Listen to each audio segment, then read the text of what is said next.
ಸಾರಥಿ ನೀನಾದರೂ ಹೇಳಬಾರದೆ. ಸಜ್ಜನರು ಸ್ವರ್ಗದಲ್ಲಿ ಪುಣ್ಯ ಸಾಧನೆ ಕಾಣುವರು, ದುರ್ಜನರು ಯಾವ ರಾಜನ ಕೈಯಲ್ಲಿ ಸಿಕ್ಕು ಕಾಲದಲ್ಲಿದ್ದು ನರಕದಲ್ಲಿ ಮುಳುಗಿಯುವ ಕಾಣುವರು.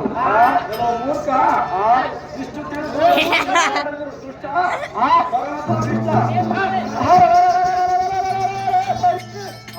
ಮಹಾಲೋಕದ ಪುಣ್ಯ ನನಗೆ ಬೇಕಾಗಿಲ್ಲ. ನಾರಿ ಈ ಪರಲೋಕದ ಪದ್ಧತಿ ನನಗೆ ಬೇಕಾಗಿಲ್ಲ. ಈ ಲೋಕದ ನಾರಿಯರವರು ಶ್ರೇಷ್ಠರಾದ ನಿನ್ನ ರತಿ ಸುಖವು ನನಗೆ ಸದ್ಗತಿಯಂತೆ. ನಾರಿ ನೀನೇ ಮಾನವಂ ಬಿಡದೆ ಸದ್ಗತಿ ನಿರಾಕರಿಸಿದರೆ ದುರ್ಗತಿ ಅಂತರೂ ಮತ್ತೇನು? ನಿನ್ನನ್ನು ನಾನು ಇಷ್ಟು ಮಾತ್ರಕ್ಕೆ ಬಿಡುವುದಿಲ್ಲ. ಅಲ್ಲೇ ನನ್ನ ವಿವೇಕ ಬಂದೆ.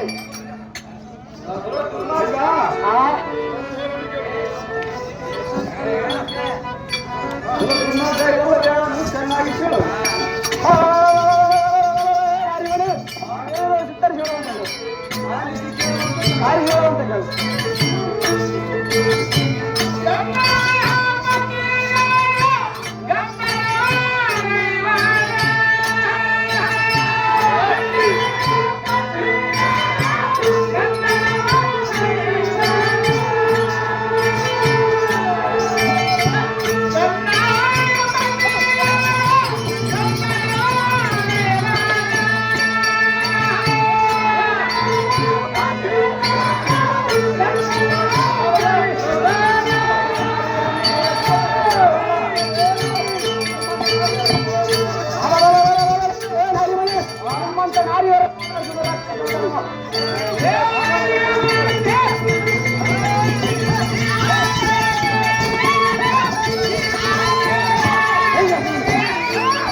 ಬುದ್ಧಿಹೀನಾಗಿ ನೀನು ಬಿಬ್ಬೆಯನ್ನು ಗತಿ ವಿಲಾಸಕ್ಕೆ ಕೇಳಿದರೆ, ಎನ್ನ ಪತಿಗಳಾದ ಗಂಧರ್ವರು ಇಂಥ ಸೋಲನ್ನು ಕೇಳಿದರೆ ನಿನ್ನನ್ನು ಮೋಜಂತೆ ಕಟ್ಟಿ ಸಾಧನಕ್ಕೆ ನಿಶ್ಚಯ.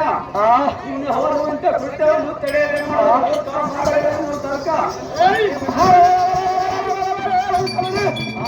ನಿನ್ನ ಪತಿಗಳು ನಮ್ಮನ್ನು ಒತ್ತಡಿಗಟ್ಟು ಸಾಗುವುದನ್ನು ಹಾಕುವರೆ.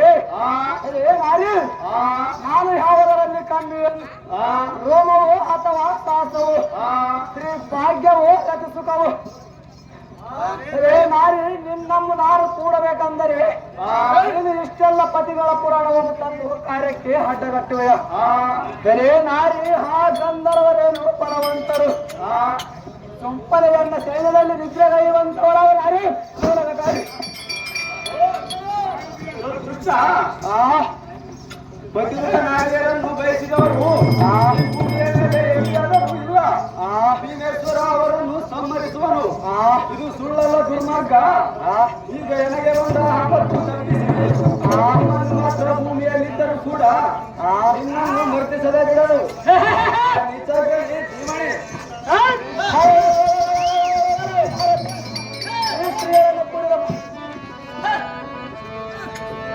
ಸ್ತ್ರೀಯರು ಅಥವಾ ಮನ್ಮಥನ ಮದ್ದಾನಿಯು ಸಾಯಂದ್ರೆ ಎನ್ನಂ ಕೊಲ್ಲುವಂತ ಪುಂಡರುಗಳು ದ್ವಾರ ಮಂಡಲದಲ್ಲಿ ಯಾರು ಇಲ್ಲ. ಸುಂದರಿ ಶ್ರೀಕೃಷ್ಣನಿಗೆ ಹರಿಕತನದಿಂದ ನನ್ನ ಕೊಲ್ಲುವೆನೆಂದು ಹೇಳಿದೆಯಲ್ಲ.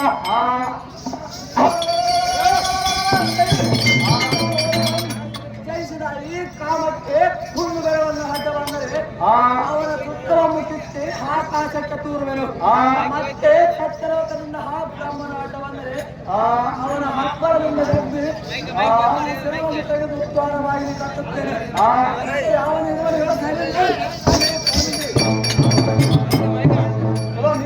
ಇದಲ್ಲದೆ ಅವನು ಚೆನ್ನಾಗಿ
ನಾನು ಯಾವ ಮಾಡಲಿಲ್ಲ, ಆಡಲಿಲ್ಲ.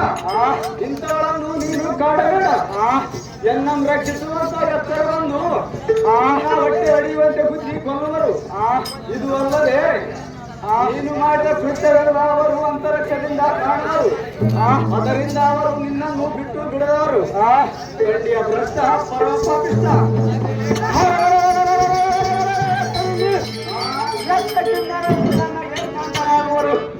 ಚಿನ್ನರೇ ಎನ್ನಗೆ ಬೀಗರು, ಚಿನ್ನರೇ ಎನ್ನಗೆ ಅಣ್ಣ ತಮ್ಮಂದಿರು, ಹತ್ತರ ಮಕ್ಕಳೇ ಗಂಧರ್ವರೇ ಎನ್ನಗೆ ಬಂಧು ವರ್ಗ ಮಕ್ಕಳು. ನಾನು ನಿನ್ನನ್ನು ಹೇಳು ಮಾಡಿದರೆ ಅವರು ಸಂತೋಷ ಪಡುವರು. ನನ್ನನ್ನು ಒಲೆನೆಂದರೆ ಬರೋದಿಲ್ಲ. ಅಣ್ಣಯ್ಯ ಸೈಲೇಂದ್ರಿ ಏನು ಹೇಗೆ ಕರ್ತೇನ್ರಿ ಘಾತಕ ಪರ ಸ್ತ್ರೀಯರನ್ನು ಬಯಸಿ ದುರ್ಜನರಿಗೆ ಪ್ರಿಯ ಪಾತ್ರವೆನಿಸಿ ಪರ ನಾರಿಯರನ್ನು ಬಳಸಿದರೆ ಕೇಳು ನಿನಗೆ ತಪ್ಪಲು. ಪೂರ್ವದಲ್ಲಿ ಶ್ರೀರಾಮಚಂದ್ರನ ಸತಿಯಳಾದ ಸೀತೆಯನ್ನು ಇದೇ ರೀತಿಯಿಂದ ಪ್ರೇಮಿಸಿ ಕಡೆಗೆ ಬಾಣದಿಂದ ರಾವಣನು ಸಾಯಲಿಲ್ಲವೇ? ಇದನ್ನು ಅರಿತು ನೋಡ ಕೂಡ ಮುಂದುವರಿಯಿತು ನಿನಗೆ ಕೇಳ.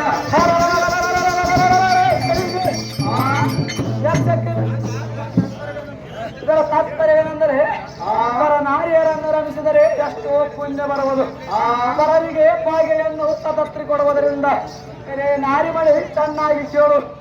ಗೋಗಳನ್ನು ಗಾತರಿಸಿದರೆ ಮುಕ್ತಿ ಉಂಟಾಗುವುದೆಂದು, ಒಬ್ಬ ಬ್ರಾಹ್ಮಣನನ್ನು ಕೊಂದರೆ ಎಷ್ಟೋ ಸುಖವಾಗುವುದಂತೆ.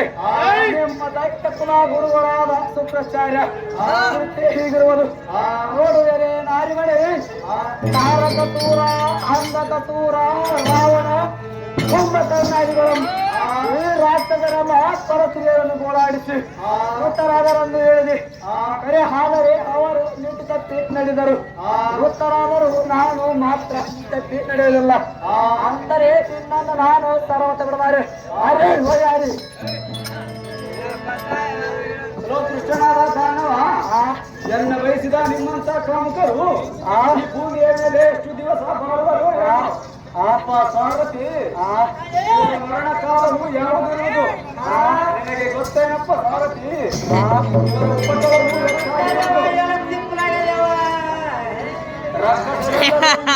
ಬಂಧಿಸಿ ಕೃಷ್ಣನಿಂದ ಮೃತಪಟ್ಟರಲ್ಲವೇ ಅದೆಲ್ಲ ತಿಳಿದು ಕಣ್ಣಿಂದ ನೋಡಿ ದುರ್ಗತಿ ಮಾರ್ಗದಲ್ಲಿ ತೇಲಾಡುವರು. ಏನೋ ನೀತಾಗ್ರೇಣಿ ಹಿರಣ್ಯಕಶ್ಯಪನು ಮಗನಿಂದ ಸಾಯಲಿಲ್ಲವೇ? ಹಿರಣ್ಯಾಕ್ಷನು ಭೂದೇವಿಯನ್ನು ನಿದ್ರೆಯಲ್ಲಿದ್ದಾಗ ಮದನಾದ ದಾನವನ್ನು ಎತ್ತಿಕೊಂಡು ಹೋದ ಸಮಯದಲ್ಲಿ ಶ್ರೀ ಕೃಷ್ಣನ ಹೊರರೂಪದಿಂದ ಘಾಟಿಸಿದ ಧೂಳ ಹಿಡಿಯನ್ನ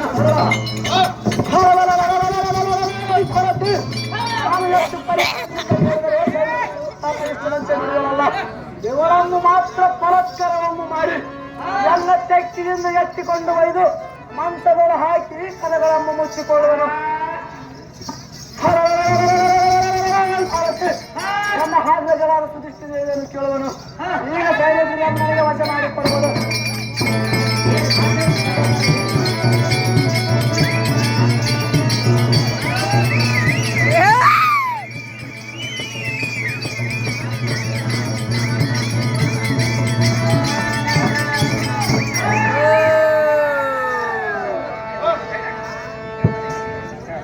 ಅವನ ಅಕ್ಕಯ್ಯ ನಿನ್ನ ಪಾದಕ್ಕೆ ಬಿದ್ದು ಕೇಳುವನು. ಆ ಸೇರಿಂದ್ರಿಯನ್ನು ನನಗೆ ವಶ ಮಾಡಿಕೊಡುವುದು. ನಿನ್ನ ಕೈಯ ನಿಷ್ಠಕ್ಕೆ ಒಪ್ಪಿಕೊಂಡರೆ ಒಳ್ಳೆಯಾಯ್ತು. ಇಲ್ಲವಾದರೆ ಅವರನ್ನು ಅಂತರಾಕ್ಷದಿಂದ ಎತ್ತಿಕೊಂಡು ಬರುತ್ತೇನೆ. ಇದೇನ ಉಪಾಯ?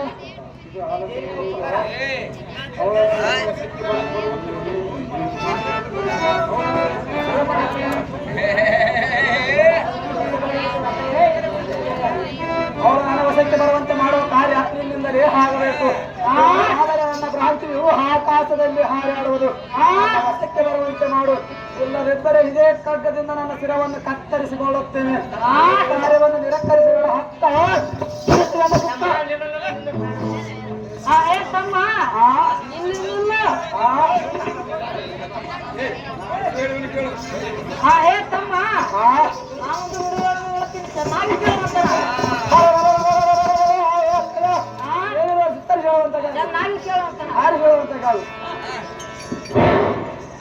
ಈ ಮಧ್ಯೆ